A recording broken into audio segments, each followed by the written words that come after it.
dimanche au bâtonnier Coco Kayoudi qui nous suit en ce moment. Bon dimanche à vous et bon dimanche aussi monsieur bienvenue Antiman Nansel, monsieur l'apprécié les ossements sur l'avenue Suisse 42 bis. Salutations à vous et votre épouse aussi adorable, maman Niekembe, les enfants Naomi Antimbana et Keren Antimbana. Salutations aussi à vous, et c'est l'unique endroit pour la prière Saint-Louis en sonore, Suisse 42 bis à Lupin. Et du côté des Brazza, nous saluons son excellence Florent Tiba. Salutations à vous, monsieur Alfred Madzou et Guichou Kamolanzambe. Bon dimanche à vous, Trésor Mbemba et monsieur Kouba. Bon dimanche à vous. Et pourquoi pas aussi le sénateur Cédric Ngindou. Bon dimanche à vous, sénateur Cédric Ngindou, l'intelligence pour la nation. Et je n'oublierai pas les DG des fonds FNAC. Il s'agit bien de Jack Mabaya. Bien des bonnes choses à vous. Vous savez, Kinshasa sera assaini parce qu'il y a un fonds. Jack Mabaya, bon dimanche à vous. Et les DG de l'éclairage public. Dobombenga, bon dimanche à vous. Salutations aussi à vous. Pourquoi pas les DG des Transco, hein? Donc, salutations aussi à vous, Sylvestre Bilambo. Salutations à vous et bon dimanche à vous. Les échos nous parviennent. Makamboye qui est bien à Transco. Coup de chapeau à vous. Et je n'oublierai pas aussi, lui aussi, Yannick Samanto, Transacadémia, qui toque. Makamboye qui toque. Yannick Samanto, bon dimanche à vous. De là où vous nous suivez. Alors on va très rapidement passer aussi à vous, monsieur Alain Taboukou. Bon dimanche à vous, les multiboss, et à vous, Limouché Nicode Mondial. Nous allons aussi vous saluer, vous souhaiter bon, excellent dimanche à vous. Alors, on va rapidement recevoir notre star de ces dimanches. Il s'agit bel et bien, comme j'avais annoncé, de monsieur Nabi Okito. Lui, c'est le président AI de l'ANATC. Et vous savez, il est aussi le coordonnateur Banaba Martyr. Et il a aussi d'autres casquettes. Il est aussi couturier, donc un homme culturel qui aime la culture sans embâche. Hein? C'est ça son secteur de prédilection. Alors on va avec lui parler de tout, hein, parce qu'il y a aussi les 30 juin d'ici là, les 30 juin, il va donner des propositions pour la Banaba Martyr. Qu'est-ce qu'il va proposer? D'abord on commence par ça. Avant d'attaquer la culture. Donc, dans quelques jours, nous allons fêter 65e anniversaire. Il y a Bisso, Tokwa Lipanda, il y a 65 ans passés. Et vous êtes parmi, en fait, le coordonnateur de Banaba Martyr.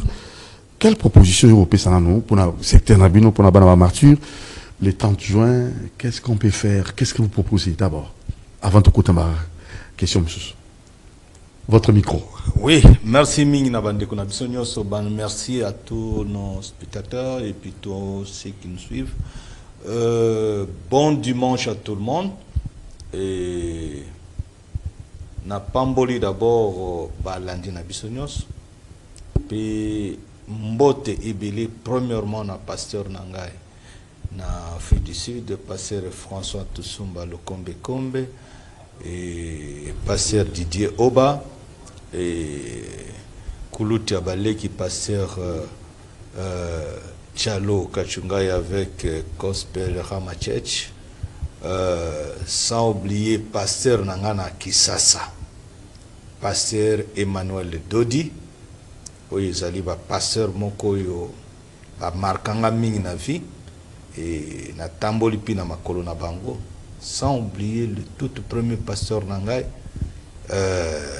Israël Katumbai Mobali ya Mama Dorcas, Papa Ninok, Vieux Paul Mukuna, Mobali ya Ma Bébé, toujours na Captain, Bozé Belé, toi aussi ça t'est, mais na Kisasa, Pasteur Nanga, c'est Emmanuel Dodi avec les affranchis, que je salue, et je salue tous les affranchis, ainsi que Pasteur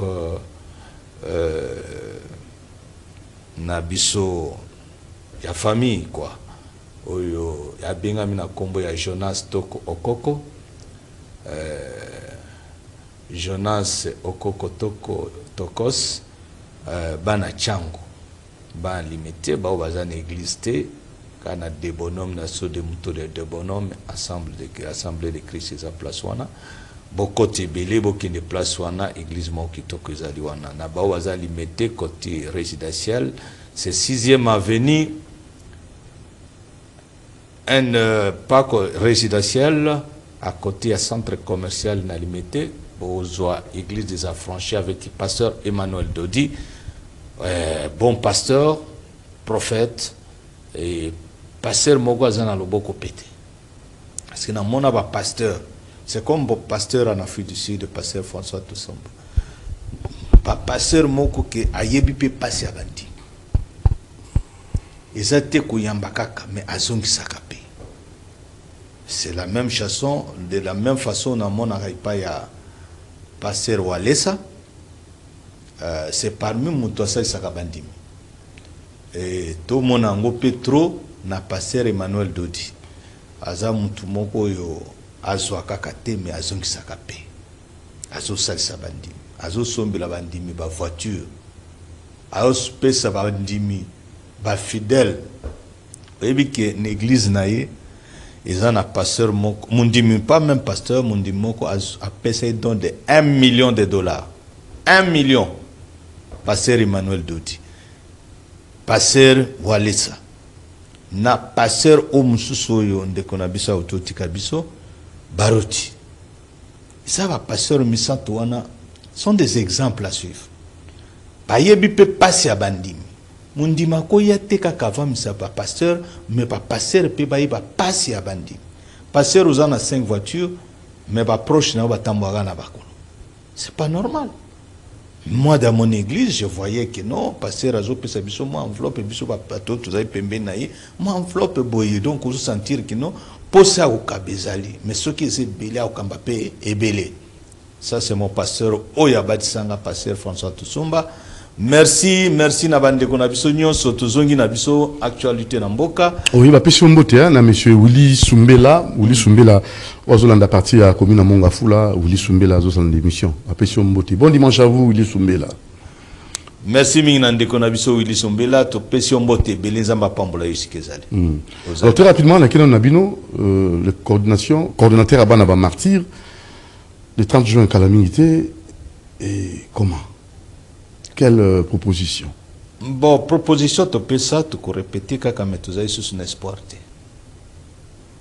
Tu as sous un espoir, tu as un parce que ba konziabi ba konziamboka na biso balingi ko kiper likambo ya bana ba martyr te balingi ko kiper likambo ya ba chef coutumier te ezali mama na blocage spirituel na kati ya mboka soki na kati ya mboka nataka na Afrique du Sud tant on a na Afrique du Sud so na Taliban na ba Olivier Tambo bana ya ba Sisulu ozotala bana ya ba grand leader ya ANC ba martyr ya mboka na bango ni bazao vivre même rang que bana président même rang que bana ba ministre mais na mboka na biso commença par la famille Lumumba jusqu'au dernier.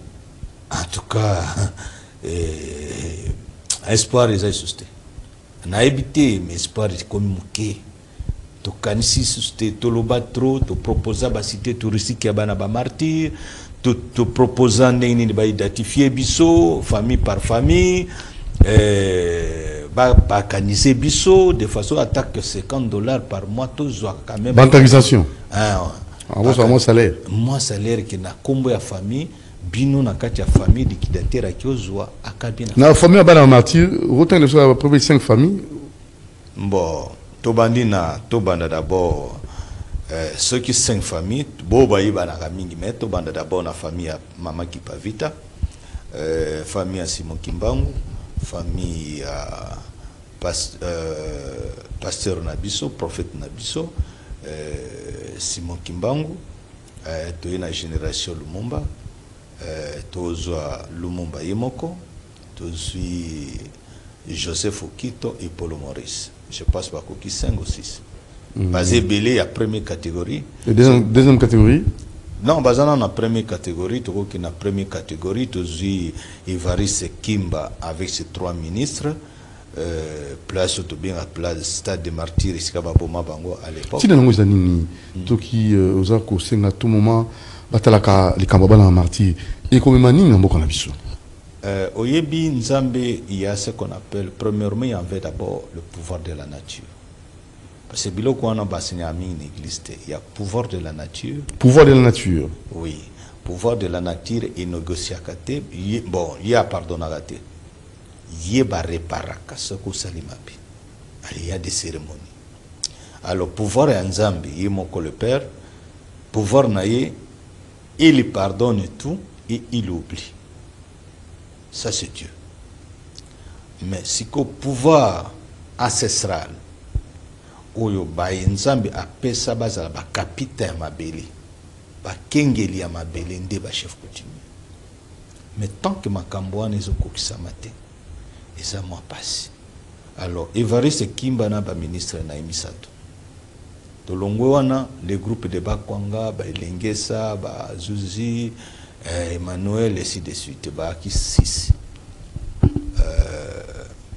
Au Longona, tu as un groupe de martyrs et Afdel, révolution en 17 mai, commença par le général Ngandu Kissa, c'est lui-même qui était le premier à être abattu parce qu'il a dit que les Rwandais rentrent chez eux. Oui, il y a un bosso à Zouabal. Il a compris déjà. J'ai à l'Obaka à partir de Goma ou Vira Kiliba, Barwande Bazongi Panabango. Senganu Kisasi. Mouta Jifla Kagami Moutali Bosson na Congo. C'est général Ngandu Kisasi. Qu'est-ce que l'histoire vous a dit? Bakoma Kidini ni peut qu'on mbata beta Kagame mbata. Zaki non den. Bon, ye tango bango babanda ki ba histoire na bango izaki ba ki misato. Je l'ai toujours répété. Bazaki misato ça veut dire yaki na Museveni, yaki na Rugema, Rwanda, et Izaki na Ngandu Kisasi. Bazaki 3. Bato abeta masolo katikati. Et depuis 1978, déjà Ngandu Kisasi a 8 terrains aériens, le Burundi, le Rwanda et l'Ouganda. Alors, pour réussir, Basali, Union na Bango, Museveni, Rugema et Ngandu Kisasi. Tout récupérer Bamboka na biso na maboka ba dictateur. Alors ba bandi d'abord na Uganda. Museveni afandi. Moko na bango du pouvoir. Ba ye komekasiko na Rwanda. Alors ba komi na Rwanda ava ba koma Rwanda ba kotaki déjà, mais les chefs leaders ya Rwanda Rugema ba bomiye. Pas complicité, il y a Kagame. Donc, il y a un affront, il y a un soda, il y a un chef, il y a un massage. Pas complicité aussi Amérique. Alors, c'est que tant que vous tout regardez qui ça. Donc, il y a un leader. Il a planifié. Na Congo. Il a planifié. Mota salaki schéma ya départ à Mobutu, c'était général Ngandu Kisasi, l'Ofanyek. C'est lui. Il n'y a pas quelqu'un d'autre. C'est pas Mouzé. Nous est venu même, on a pris déjà comme Ouvira Bukavu, Kiliba. Il est venu qu'après, toutes les choses étaient déjà faites. Ngana Zaki, je suis le seul membre de la famille à général Ngandu Kisasi, Oyazaki na inamaki. Alors, ba martyr bazali Ngandu Kisasi mutali mbata obiti so mbata te mbo lisolo mbata oyebi ke tango ya Monique non bazui Goma Uvira Bukavu Kiliba 4 villes le même jour les aki Goma Bukavu Uvira Kiliba a constaté le matin comment les Rwandais Tutsis ont tué le peuple congolais.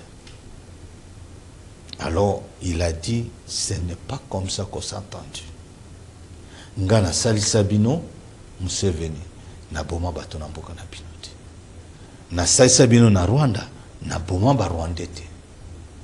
C'est tout ce que je vous dis que na mboka nanga, na lingi pe ko bomilanga ba Congolais te, toye ko libérer ba Congolais, toye ko boma ba Congolais te. Balobi, ils s'opposent à nous, au bango bazaki na agenda caché ya Pirehima. Que Ngandu ne savait pas. 2 semaines après avoir pris Goma, Bukavu Uvira Kiliba, qu'on est parti, le Bouguera propose et Bizima Kara d'aller en Tanzanie chercher Musée. Laurent Désiré, parce que Musée, quand on a débuté la guerre, c'est lui qu'on appelait Musée, c'était Musée Ngando. C'est lui qu'on appelait Musée. Musée, ça veut dire Mbiaka, Paka. En Swahili, c'est Musée. Alors, celui qui est comme chef à l'époque qu'on appelait Musée, c'était Ngando, général Ngando Kisasi. Alors, Baki Kozoye, na Tanzanie, Baïnaï. Et Bayambani, Teki Bamaso, Baïbana, depuis longtemps, na Sabeta Masolo, na plateau, Oyo, pour tu te rappelles, Baïbana, depuis Kisangani, parce que Laurent Désiré Kabila Zaki, président en jeunesse, il y a MNC Lumumba, dans toute province orientale, et Ngando Kisasi faisait partie, il y a bureau naï. Et tant que Baïko Boma Lumumba, Bamikoti Bangonyos na rébellion. Alors, Laurent Désiré a mis réfugié à côté à Sud Kivu. Ngando Kisasi a eu chance, a bimi à partir à Soudan, Allemagne.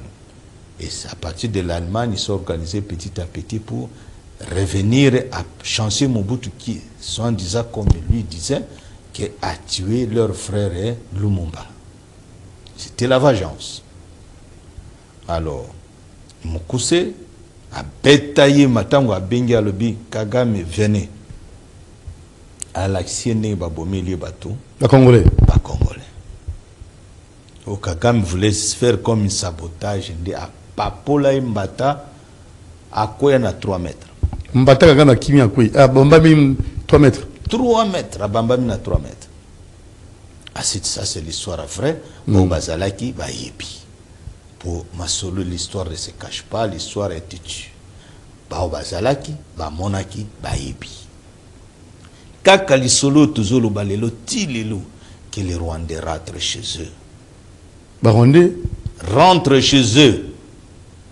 Ozoka ba nakelele tango Jean-Pierre Bango Mwaleki na Radio Songolo de la place ndenge kumocha nungu tango ali ko saba dénonciation la vérité zolo ba ezotungisa bato.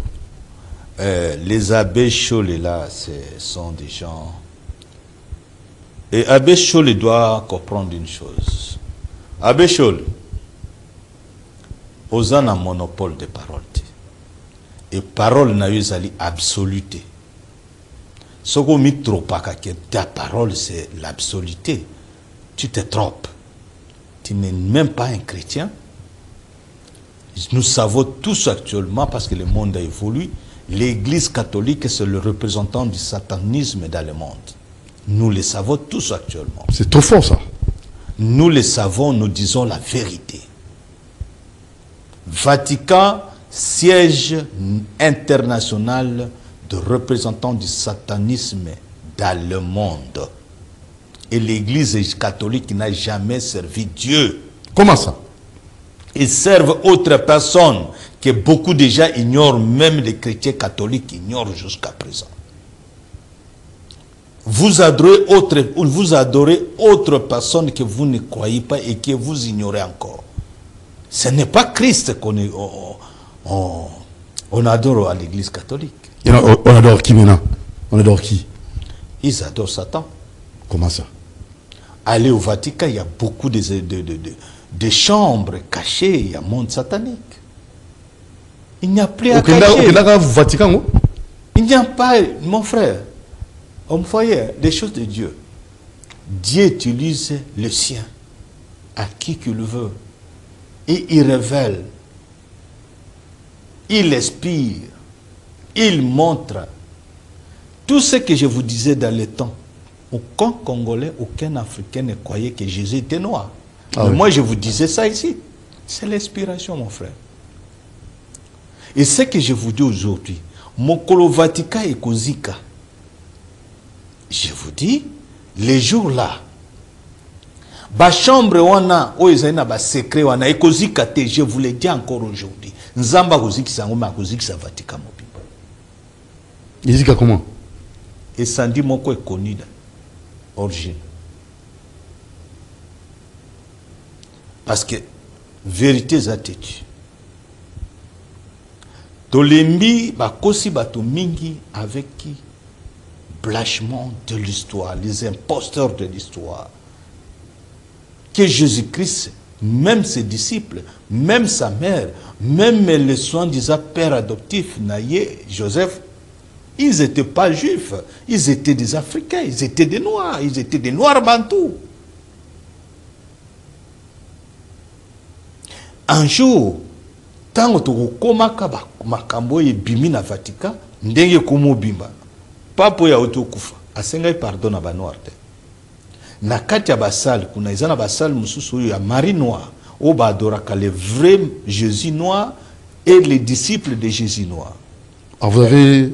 Oui, il y a des images. Ah, vous avez des images? Oui, déjà. Ah, il faut y la biso, tout le monde. Oui, Ezali. On ne sait pas comme ça confirmer. Ezali. Bah, Aza quoi adorer Marie Noire. Et Marie Blanc abima wapi. Jésus Blanc abima wapi. Parce que la Bible nous dit que Jésus-Christ s'est fait même un vilain pour Nabobogar. C'est pourquoi la Bible dit qu'il était le plus vilain où tu ne devrais pas même le regarder 2 fois sur figure. Mais oyo baloba mobali kitoko auti wapi. Engambe mobali auti wapi. Voilà un peu de choses. La vérité est têtue. Parce que les Africains d'eux, ce sont le peuple de Dieu. Et d'eux où on trouve Jésus, où on trouve Dieu. En quoi Jean Pebemba a fautif, tant que la vérité, et tant que l'inga penza, c'est quoi je vais dévanter pour la cohésion nationale, pour la dialogue. En quoi Bemba bazo mona mabenaye? Abe Shol, ogena na Rwanda. Yebisa biso aéroport nino kinda à partir de Kinshasa pour na kugende Kigali. Okomi na Goma ndeni. Yo na mbongo grand frère na yo, na papa na bino pe asonamo atika biso, le cardinal Mosengo. Bolobela bato vérité. Vérité nous anime. Vérité parce que bango ba serva kande le Vatican. Oh. Le Vatican là, qui est l'ONU. Et l'ONU sous branche yaba Union africaine. Bango bazo servir le maître de l'Europe, de l'Occident. Oh. Il faut qu'ils disent la vérité. Bonzambeza parce que nous Bonzambeza te. Oh. Oh. Bonzambeza na bango te. Na yepsiko bonzambeza bango. Kende presque dans le monde entier. Sala mo expertise na zo pesa osiko. Esika cathédrale nyonso ezali sima nango tala soko zanga cimetière. Pardon? Et si la cathédrale nyonso ezali na monde, tala côté de côté, gauche à droite, tout sima ya cathédrale, so ozanga cimetière. Mais cimetière c'est normal pour ba basango. Non. Ah ben avec. Bon, on va cimetière ezaka sima ya pembeni ya cathédrale, au sima église même ya bato nyonso. Bango pe basango. C'est là où je vous dis, hein, tambola mokili un peu, et si nyonso koyoka kaka cathédrale. T'as la même 10 mètres de là, tu vas voir que non, cimetière est ça. Pour quel rôle? Pour Bangoba Dorakaba, les morts. Nécromancie. Pour récupérer les dons. La bateau. Ça c'est purement métaphysique. Oui, oui. Parce que bateau, besoin de dons, basali la badonte. Mais ça va santu baso, bosambele la biso, santu Mateo, zalana biso, santu Kizito, zalana biso, santu Anuarito. Ce sont les saints, non? Ok, ça va. Non, en fait, non, toute la question. C'est une question. Ça va. Bah, j'ai dit bien, bao bazaka na badon, ko saleli don zamba salé a pesa yote au kufi. Don na yizaka likolo ya tombe. Yango nzambe mukula ko ya ko juger d'après don a pesa o salé la te ponani. Siko bango ba yebi po ba pesa bao bazana mukili ba don wana ya koloba ya domination ya koyemba ya tout. Je m'excuse na ba nyonso bazwa baza botama na ba donte ba kosomba ba doana. Vous comprenez? Ba osomba ba doana po ba don wana ba sango nde ba yebi kozwa ba don wana na ba cimetière. Alors ba pesi na science occulte bana na bango bazali formé na bango. Et ça se fait comme ça, et c'est comme ça l'église catholique. Vous irez même à l'église catholique. Omboyo quand même kombo ya Nzambe tanga makate. Kombo ya Jésus etanga makamuke. Mais kombo ya Marie etanga maka même 50 fois qu'une fois le nom de Jésus-Christ. Pour comprendre. La Bible dit, n'adorez pas les statues et les images. Mais l'église catholique, ils obligent les gens à adorer toujours les statues et les images. Donc, pour vous dire que non, l'église catholique est servante Nzambete. Alors, Abbé Choli, ayana makambo kalawana tubano mona sango soki alobi se kalobi makambo bien. Non.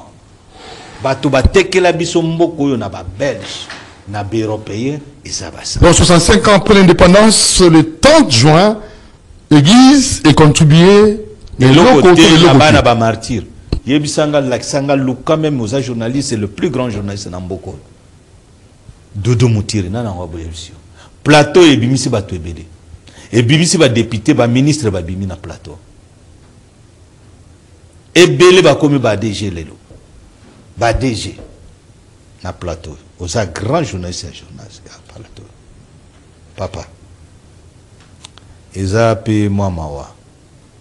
La kisange sika sango moko aloba pona bana ba martyr.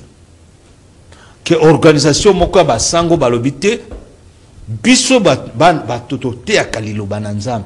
To yebi spiritualité ne ba mi prétendaka. 70 ans. Et ba lobela bana ba martyr. Namboko. Basate. Mokoloni luka ba image. Osa grand journaliste mboko. Luka image. So mona place moko sango aloba pa yebi spiritualité. Bien sûr, bango ba yebi ya malamu na ya mabenyos na monde ya mulili nyos bango bakota na nyos. Mais na moi il faut semblant d'apparaître à l'ange de lumière. Pourquoi Baïb Sakaba, président de la République, était que le problème du Congo, le blocage spirituel à Congo, et ça aussi, le problème du Congo, c'est premièrement un blocage spirituel. Combien de fois na bastade, combien de fois tu sambeli pour Namboka. Mais le Moka est au Bawate.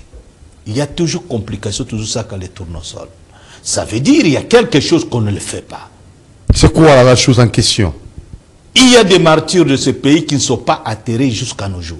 Et Bazo est là, Bazo Tchad. Et leur esprit traîne dans les déserts, sous les étapéries.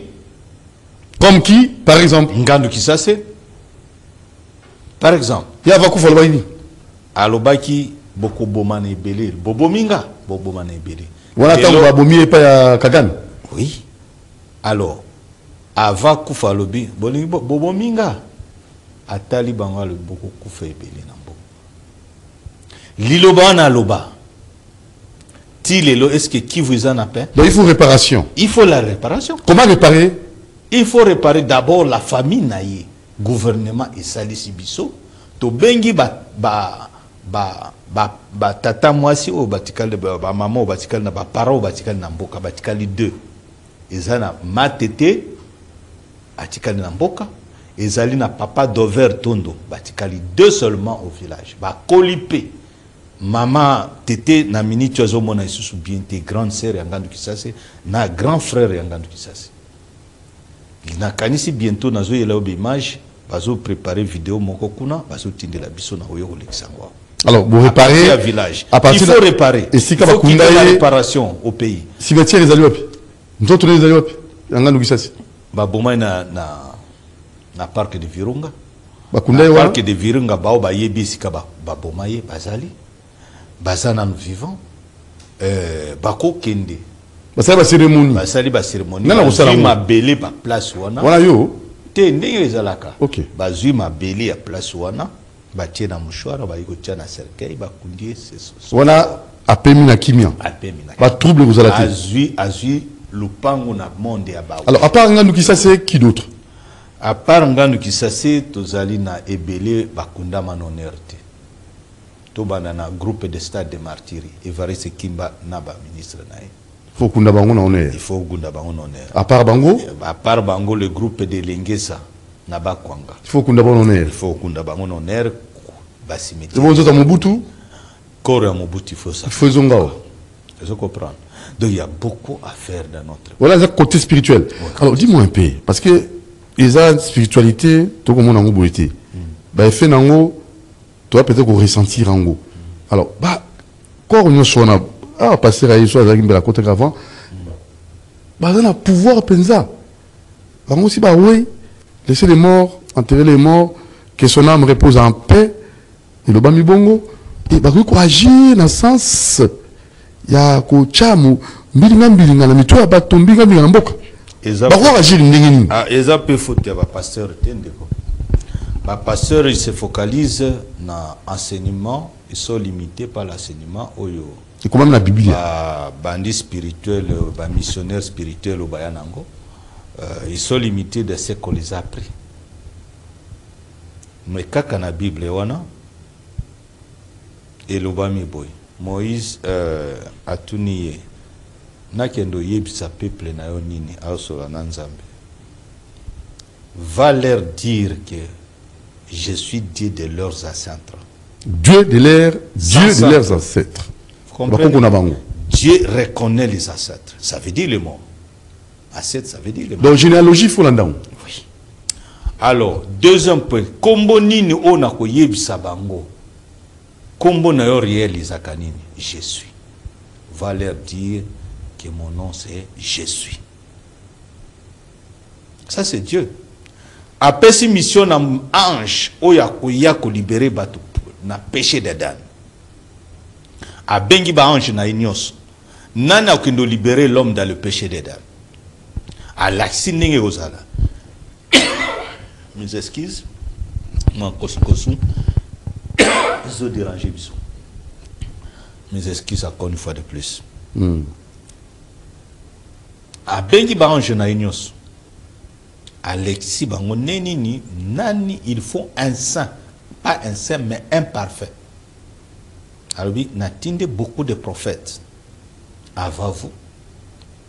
Bateau natinde ba prophète parce que na message ba pakisi ba sentiment na ba coutume na bango.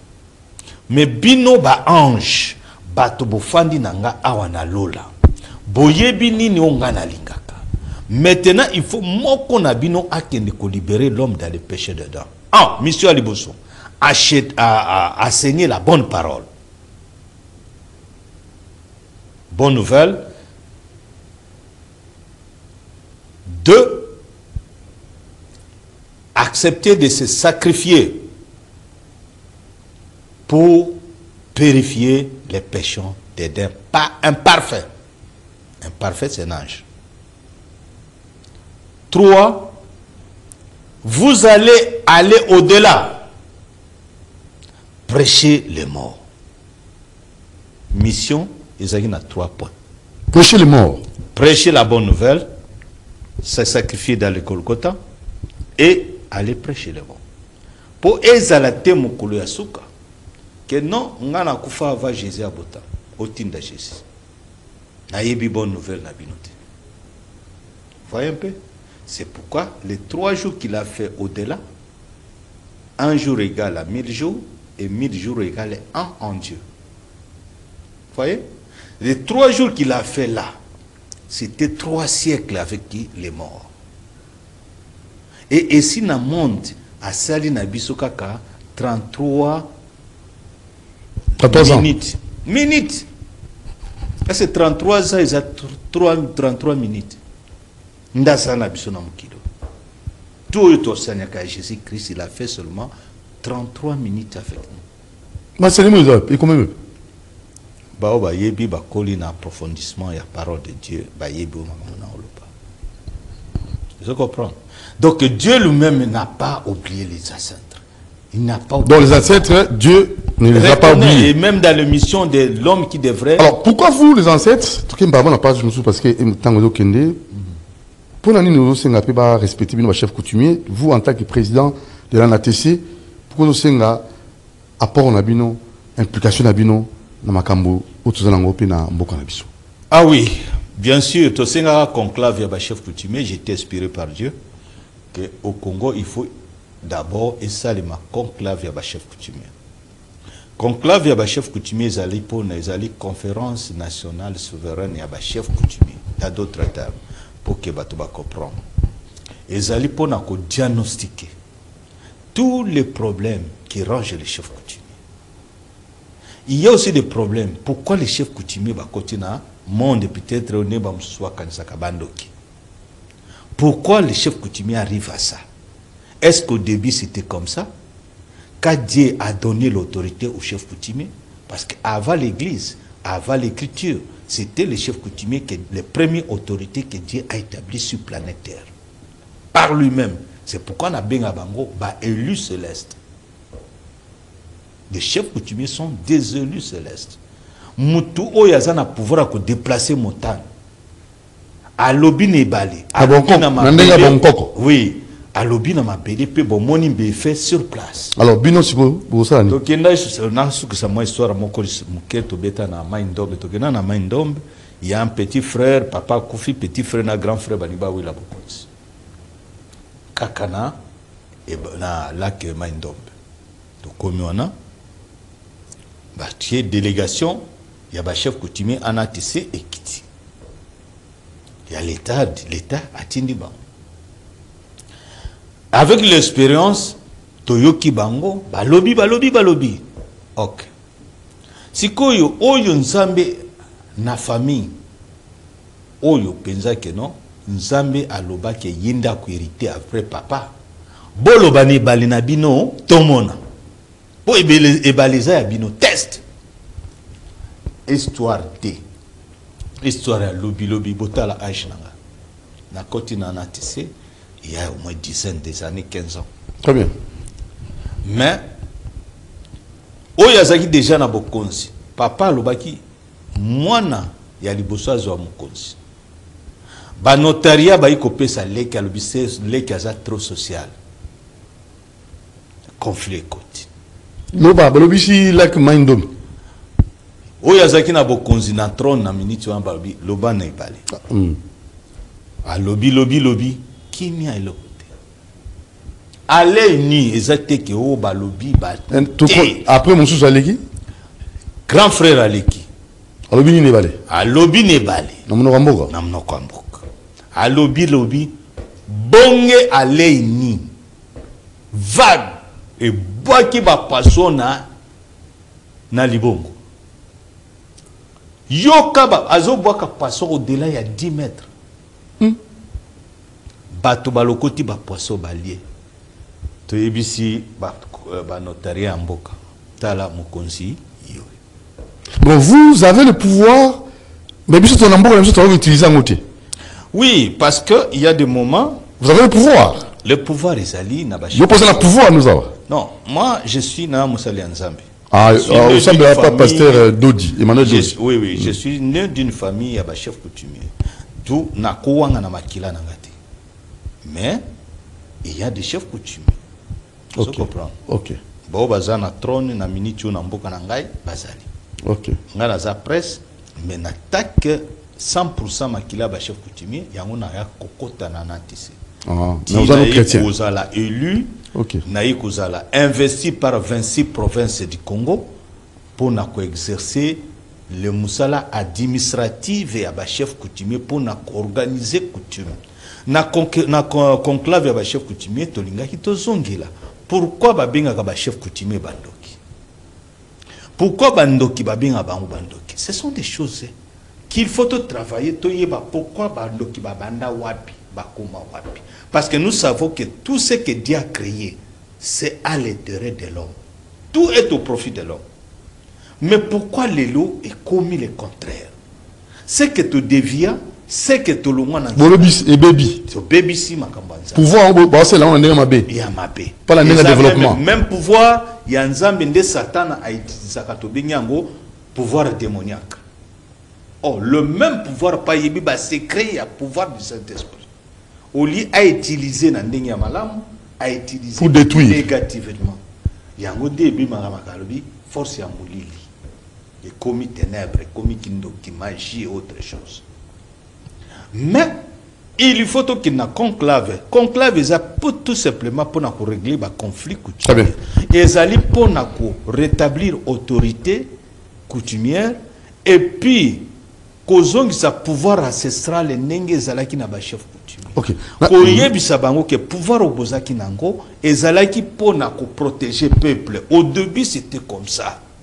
Parce que avant tozana hôpital, église, autonini. Koyebaka nini ke non nzeto yo ya manyoke tokoli ya misisa nango tokoli ya pe makasa nango. Cette découverte était venue d'où? Sont les chefs coutumiers. C'est ça. Alors, toujours dis-moi toujours Bakeza Bongo. Alors, tout rapidement, pour ceux qui savent, point à Misato, Baki, au fait, moi, il m'a manqué pour la Constant Moutamba. Vous avez moi, les Camboroloba, pour tout ce qui oui, na Kuzungi sa pona question posée kinga pona Igwe. Igwe fanda na okimia. Man, Jean-Pierre Bemba. Jean-Pierre Bemba, Igwe fanda na okimia. La vérité de soi. Ozali mwana soki ya Mobutu aza congolais. C'est aussi bien. Mabe za wapi. Tout le monde na ba réseaux sociaux makambebele zo lobama. Nyoso wana kaka église catholique. Vous comprenez pour apoti bango. Vous comprenez? Aza mwana Jean-Pierre Mbemba Saolona. C'est bon. C'est un congolais. Vous comprenez?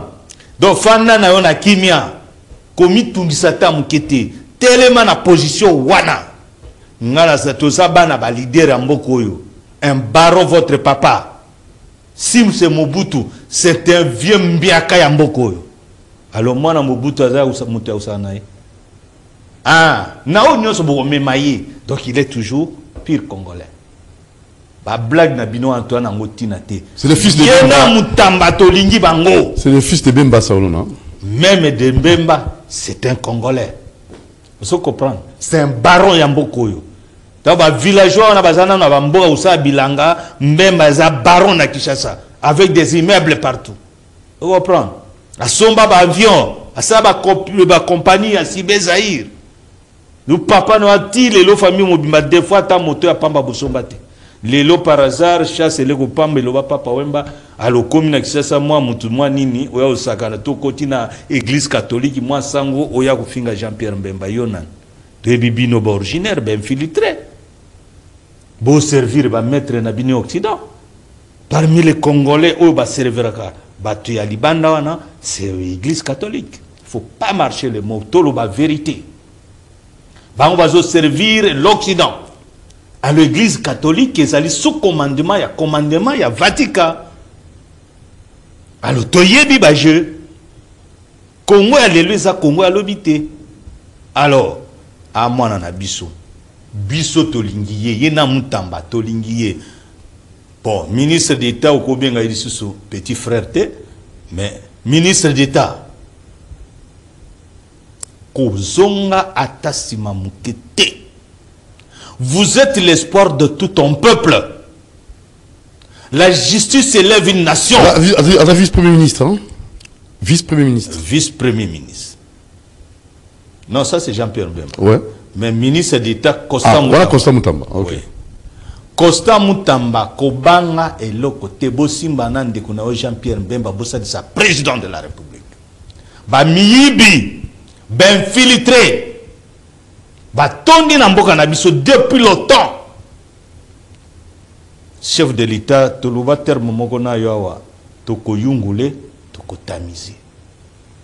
Je rappelle tant que nous avons 24, tobaki toko yungula, toko tamizi. Bako kende, bobanga te. Petit frère, nga vie na yo yebi yango bien.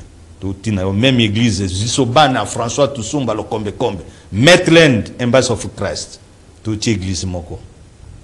Ngana ligana TV, depuis problème à Mutambi Bandi, premier journal ligana TV, pour nous qui n'a pas prière pour nous Mutamba. Pour ceux qui n'ont mutinda mi Nzambe, ceux qui n'ont musali Nzambe, na fanda qui n'a maki pour nous prier pour nous Mutamba. Pour makila, ezelo comme sous. Ngana Mutamba tobotami na même espace. Ngai na Mutamba tozane même province. Ngai na Mutamba tofandi tokoli na province orientale na Kisangani. Ngai na Mutamba tokie komi retrouver encore na Afrique du Sud na Cape Town na même église. Toye na Kisasa tozongi na mboka na biso moto découvranga monanga ezali ministre d'État Constant Mutamba. Atalinga oh vieux ozawa ah tuyambani kaka ni meuble na biso. Donc bana mboka pona suki ça pona likambo Mutamba biso tosenga na chef de l'État a m'impliqué pour likambo yo ezo filtrer mitema bato ebele. Chef de l'État kota makambo yo benga ba député na yo bon ba député na yo te ba député na biso na ba ya solo na ba infiltré wana ba beta maboko kuna contre Mutamba yibenga bango yebisa bango makambo Mutamba ba mettre fin na masolo poto yebi ba bazo ko yiba koleka 100 jours ekenda wapi ba juge yani bakufa famille batika ba orphelin nana lobila bango lisolo ya 145 territoires ngana yonde to banda masolo na plateau Judith Soumena talibiso na TV na plateau yako komango comme projet na yako si pas chef de l'État batie premier ministre tayi na projet ya bien oh na lobaka makambo na wa yoyebi so na ya na plateau na pona témoignage nga mutu na lobali bosoa développement rural vers les grandes villes. Et puis le ministre Oyazaki chargé de makambo ya territorial a lobby revisite territoriale, n'est-ce pas? Teikobima 145 territoires. Mais idée, fruit de l'esprit, les bandits awangana yo. Alors, c'est pour dire que non, bateau yo bazui mobile naye akiotia na 145 territoires, Banque mondiale et bimisi 500 millions pour na couvrir, pour na aider projet à 145 territoires. Va utiliser seulement 9 millions. Bon, en fait, vous avez des preuves de l'Eurozoba. Papa. Moi, j'aime des preuves. C'est la télé, c'est la radio. Vous avez des preuves. Vous pouvez brandir ça. Oui. Vous avez oh, papa. Il faut brandir. Déjà même dans le Parlement. Alors pour finir, il y a la preuve pour nous ça. Pour nous ça 145 territoires. Même biso bato banama solo yo awa. Fruit de l'esprit, droit d'auteur, même dans le territoire nanga boko pesanga ta projet tikina ke no bongisa ta territoire nanga de katako kombe. Congolais mutima mabe aboy poanini. Na oka petit mususu pe a déclaré ka yepé azwaka même initiative. Batine na province naye, na territoire naye, et koufele le côté. Alors, je crois que Moron Djambé est venu, bah, image à maman Alda, la Priscilla, ils ont la caméra, et on va finir avec ça. Hein. Ensuite, il y a présentation album, lui, ils ont la caméra, tout c'est on a souka. Alors, problème ya S Nabiso, to lobby, merci, courage na bawazalendo, ceux qui sont en train de faire et de faire d'essai. Bana Goma, bana Bukavu, mutulie, amani kona kuja, Mungu ikonasi. Tout a libéré, ici tout calamité, tout ensemble. Alors, le problème israélo-iranien. Bref, Balobi Israël, le peuple de Dieu. Mais, ni remords. Le président français à l'équilobi dans TV à lobby, l'Israël doit se défendre. Alors, l'Iran n'a pas le droit de se défendre. Israël ezali na ba centre nucléaire. Donc, baza quoi péché, Iran a sala ba centre nucléaire naï, ba ki bombarder. Tango a sali riposte avant-hier na lobby, mille le commune kuna. Est-ce que réellement, peuple de Dieu a ndenge ni amour, parce que la vie est sacrée. Qui est en train de commettre la génocide maintenant à Gaza?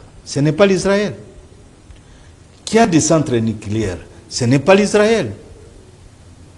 Qui a attaqué, qui a agressé l'autre, ce n'est pas l'Israël qui a bombardé l'Iran. Et le président français passe à la télé pour dire que l'Israël doit se défendre. De quel droit? De quelle légitimité? Nation moko ezakana droit ko boma batu mususu ndenye balingi, on dit que toute créature vient de Dieu. Ça c'est quelle logique? Ça c'est quelle logique? Que les autres n'ont pas le droit de vivre parce que je suis Israël. Et l'Israël, avant qu'il soit Israël, c'est le peuple noir qui vivait dans cet endroit. Le premier peuple qui vivait avec Dieu, est-ce que c'était en Israël? C'est son premier peuple qui vivait en Afrique centrale, où Dieu a exploité avant que Israël soit. Israël a commencé avec Abraham. Abraham est 40e génération de la Bible. Avant Abraham, est-ce qu'il y avait l'Israël? C'est Abraham qui est le père de l'Israël. Il faut qu'on se dise la vérité. C'est ce que je demande au peuple du monde actuellement, à tous les pays de l'Asie et de l'Afrique et de l'Amérique latine, de quitter l'Organisation des Nations Unies. Parce qu'on ne voit pas la justice. Toujours des lois de deux poids, deux mesures. Donc l'Israël doit se défendre, mais l'Iran n'a pas le droit de se défendre. Alors, merci Mingina Bandekuna Bisonyoso. J'ai dit que tout le monde, tous les pays africains, Amérique latine, l'Asie, doit quitter l'Organisation des Nations Unies. Dieu a déjà donné une nouvelle orientation pour la nouvelle civilisation du monde. Ça veut dire la civilisation de la vérité, civilisation de l'égalité, civilisation de la justice et respect des autres. On va quitter les Nations Unies pour le monde uni. Alors, bokene naba nouvelle donte, bokene naba brixité, bokene na makambo nyoso ba ime ba koya. Onzamba tindi ezali déjà nouvelle civilisation. Donc nous devons quitter de cette organisation. Les problèmes du Congo et le Cameroun, j'ai dit à tous les Congolais, les Camerounais, les Congo-Brazza, Angola, partout là où vous êtes, nous sommes tous des Bantous. Qu'est-ce qu'il ne va pas là-bas? Donc il y a une fille congolaise, une femme camerounaise qui a injurié que les Congolais ne sont pas belles. Les Congolaises ne sont pas belles. Ne sont pas belles. Alors, il dit que lui, bon, en fait, il y a beaucoup d'histoires sur cette histoire, mais nous disons, la première carte de Congo, Royaume Congo commence par la Namibie, Angola, Congo-Kinshasa, Congo-Brazza, Gabon et le Cameroun. Nous sommes unis. Nous sommes un même peuple. Très bien. J'ai aimé la fois passée quand on disait que non, nous sommes les Congoronais. Ça veut dire Congolais, Cameroun unis. Très bien. Merci Nabi. Merci Okito. Nabatunyoso. Merci. Mary Okito, Yayo Yangwana, Presse King Okito, Princesse Okito, Anna Okito. Merci beaucoup Nabinonyoso, Papa Pesibinombote. Merci. Très bien, merci. Alors on va recevoir Machwa de l'Éternel. Et notre très cher Machwa de l'Éternel va prendre la place. Je crois que vous allez passer de tout côté. Il est vraiment sage, hein? Mais c'est Nabi Okito. En tout cas, on va rapidement. Machwa de l'Éternel.